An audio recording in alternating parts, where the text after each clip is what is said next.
Now he sees an opportunity to win. 31 Burton, 00 Ruderman did not hit. Trouble. Kyle Busch, Matt Kenseth around. And so is the 18. Montoya's involved.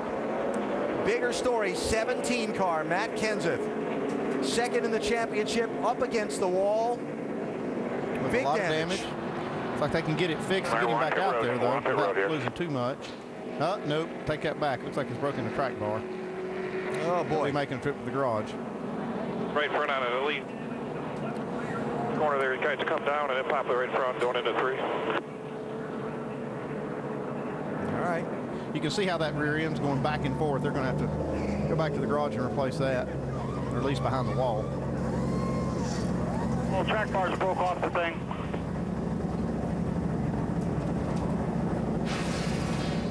Watch Kenseth and watch Kyle Busch.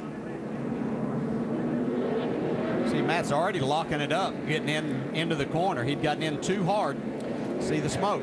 They said on that little bit of radio, we just heard him say, I thought I heard him say the right front was down when he went into the corner, or went down when he hit the brakes.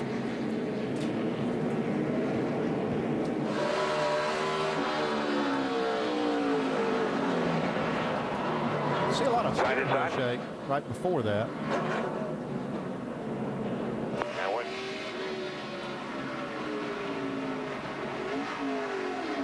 Oh, man, spinning.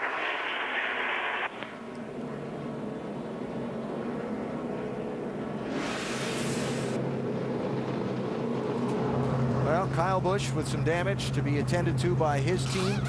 Kyle 6th in the championship coming in.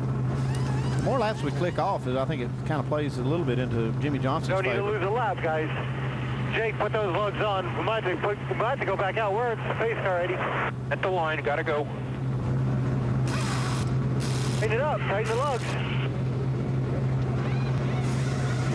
We're gonna lose a lap. Just stay here, keep working on it, keep working on it. Well, guys, as he heads off of pit road, the main thing that they were trying to work on was obviously the front end. Kyle called the car killed.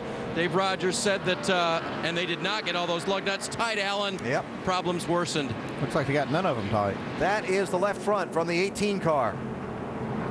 That's what Dave Rogers was saying, get those lugs on. Yeah, they're just trying to save a lap and kind of change their plan in the middle of the pit stop. We're gonna lose a lap. We're gonna have to lose a lap. And the farther he rides around the racetrack on that. Yeah, that's hard on that suspension. Be lucky if they don't have to take it behind the wall and fix some of that.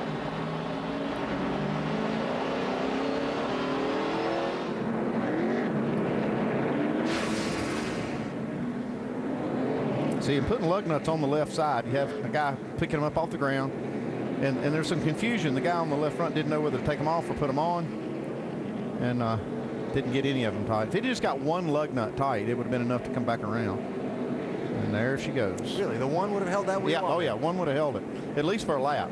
Yeah, under that, going at that speed. With no load on it. Boy, what a bad couple of weeks for Kyle Busch. It just, 2 times last week running along and finding traffic, and then right there, no fault of his own.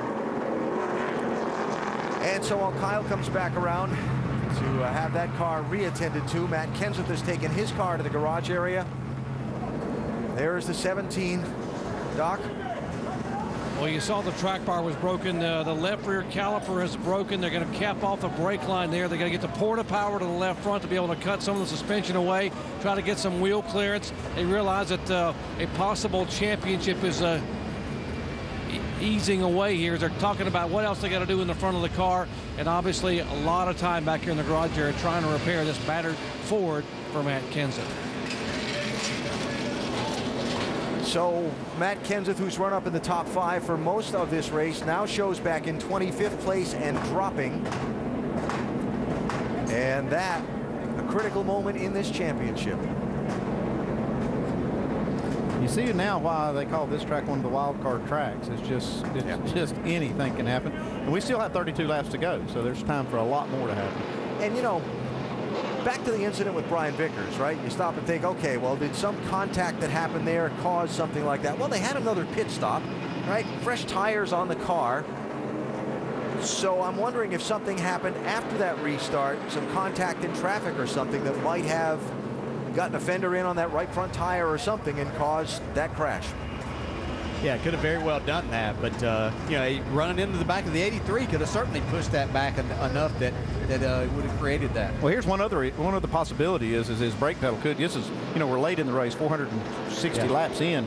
Could have been having some brake issues, and all in that tight traffic, if that pedal goes to the floor, you know, we saw with the 33 car and that in-car camera how you tap that brake to make sure it's there. That thing could have gone to the floor on Matt, and that's exactly what would have happened.